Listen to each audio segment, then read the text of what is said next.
My name is Matthew Williams, running for Missouri State Representative, District 120. I'd appreciate your vote on August 2nd. Republican Anthony Rogers has no previous political experience. Rogers, a comedian, is well known for a podcast called The Anthony Rogers Show. Hey man, this is Tommy Chong, and right now you're listening to The Anthony Rogers Show. Hey all you cool cats and kittens, it's Carol Baskin, and you are listening to The Anthony Rogers Show.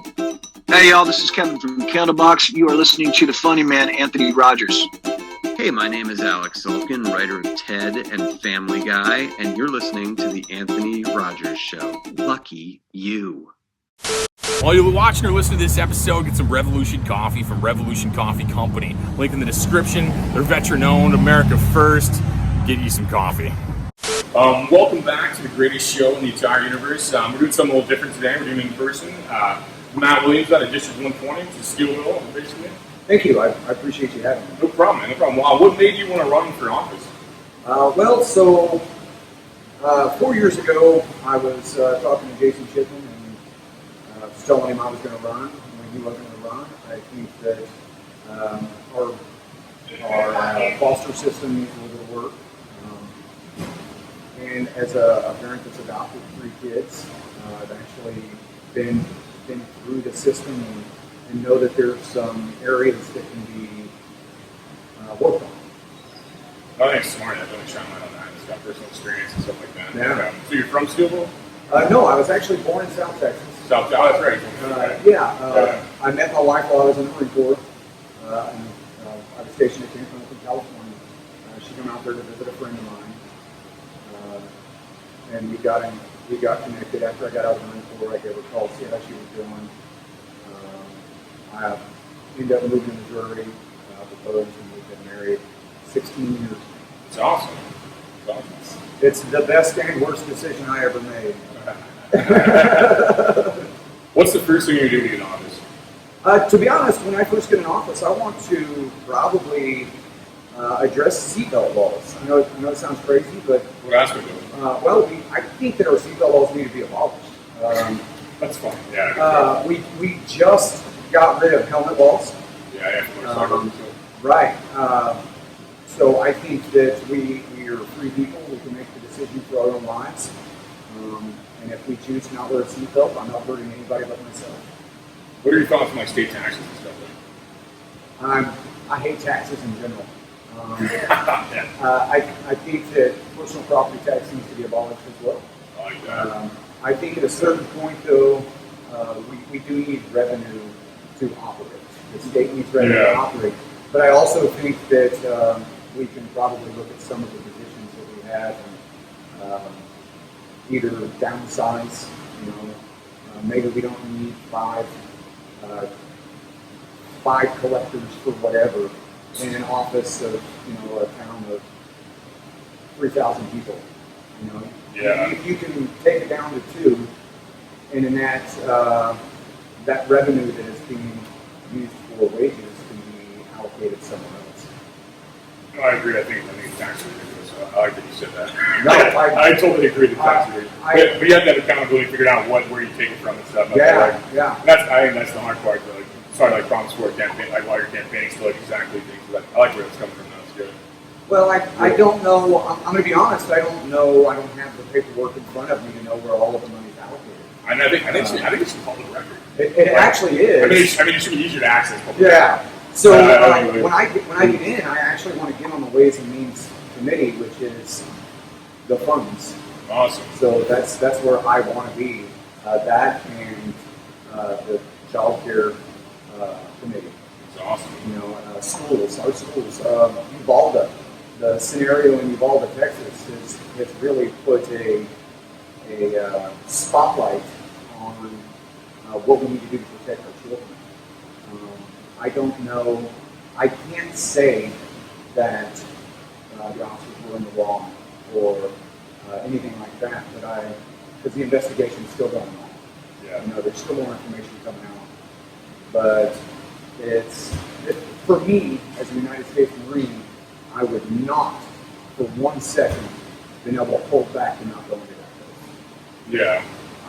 I'm absolutely willing to give my life to save kids that are innocent.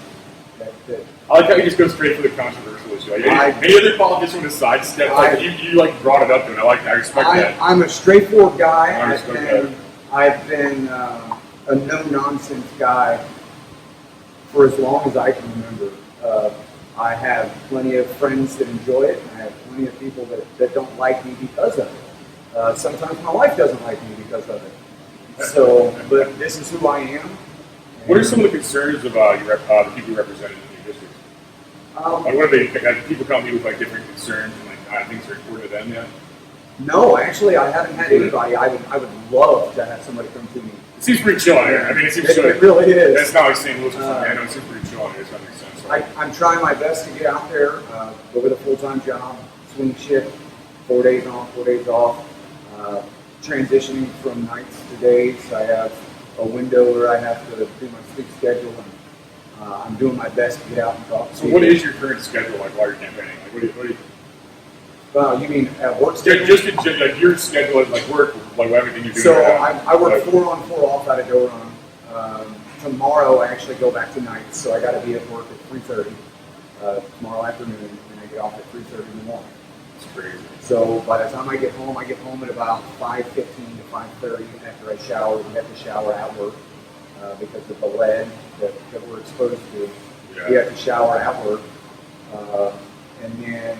How would you hear somebody like holding a job while they're campaigning? Like, so I many people, have to. so many people think like campaigning is the job, you know? Yeah, well, I think it's like auditioning for the job, whatever. But I think it's like it's good to hear somebody like a full time job, like doing this while campaigning, and not just like milking off like a donation. Yeah, or whatever it's like.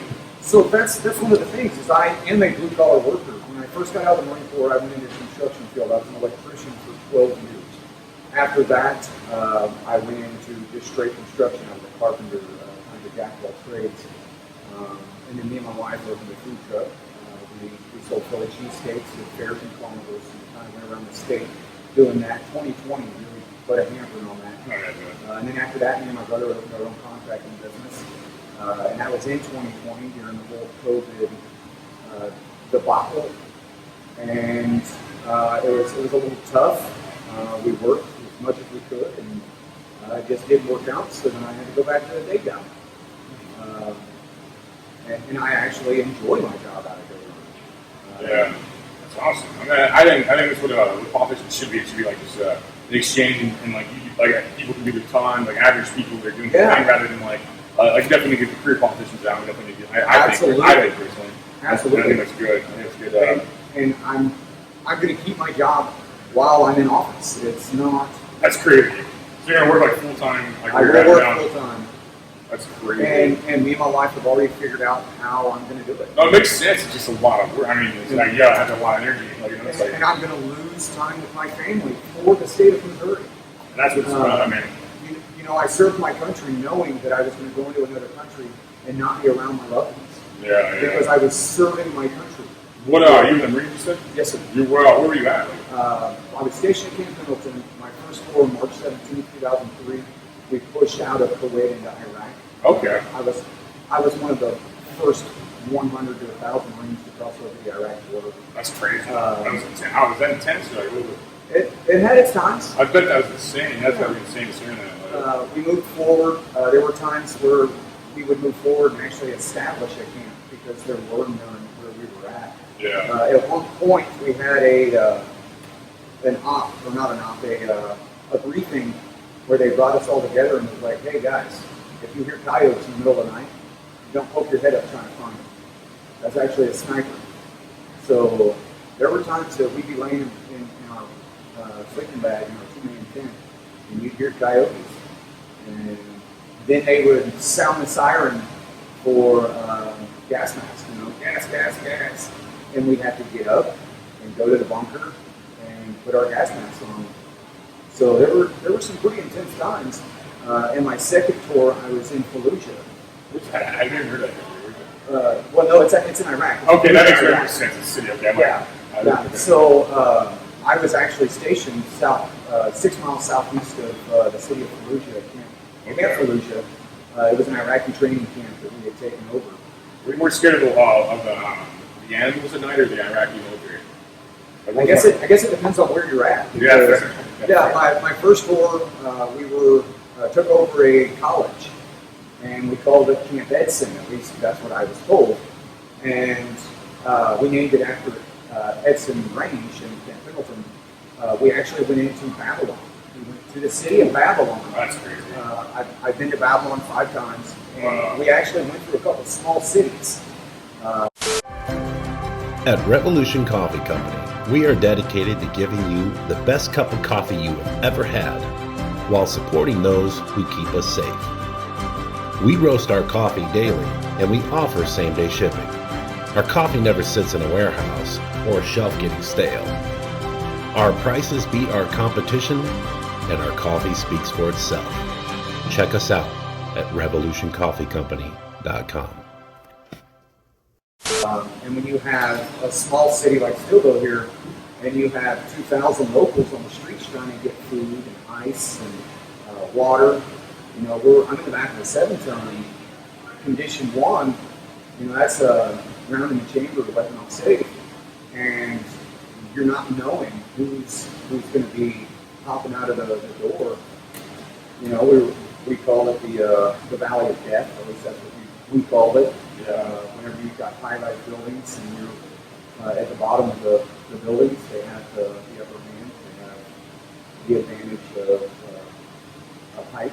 It's gotta be great. It's crazy. So you're like an adrenaline guy. You're I'm the action type guy. Or like, I've been told that. seems like that. Yeah. Especially when I run for office, like in a time like now. This is a crazy time in America. So I mean, you almost have to be drawn to adrenaline and solutions. So weeds out a lot of the BS, I think, right now. Yeah. It does, and you know, you say weeds out BS. We actually need to be in a no BS situation right now, and I think that the politically correct era that's going on needs to be thrown in the trash. I think it's almost over. I hope so. I think we're almost out of cancel culture and all that stuff. I sure hope so. No, me too. It's like white fascism. It absolutely is fascism. It's crazy, man. But what would you tell people watching this? They're in your district and like should vote for you. Like, what do you promise these guys? Or what do you think? Like, what do you think sets you apart from like career politicians and other guys that aren't like doing the job right? well, I try not to promise anything, but what I will promise is that when I'm in office, I will actually be there for the people. Right? I live in this community, and I want to see our district prosper and push forward. I don't want to be in there trying to line my pockets, because that's not what it's about. Or you're keeping your job. So I mean, that's pretty trustworthy. I mean, a politician wants to keep his job while he's office. All these other guys are just trying to use our money as they're like buying the Ferraris. Right. You know, it's like that's good to hear though. And I think keeping your job is proof of that. I mean, I think that's like, that's crazy. Yeah, and while I'm in office, me and my son, he's in the Navy right now, and we haven't got any real confirmation on it, but he chose not to take the jab. And they're doing the process of exiting him from the Navy. But whenever he gets home, we are going to look for some CNC machines. I obtained my FFL, my Federal Firearms License. I'm a licensed manufacturer of firearms. That's awesome. And we want to do that as well. You know, I mean, we try and stay pretty busy and move forward. And, you know, we've got to stay alive, and you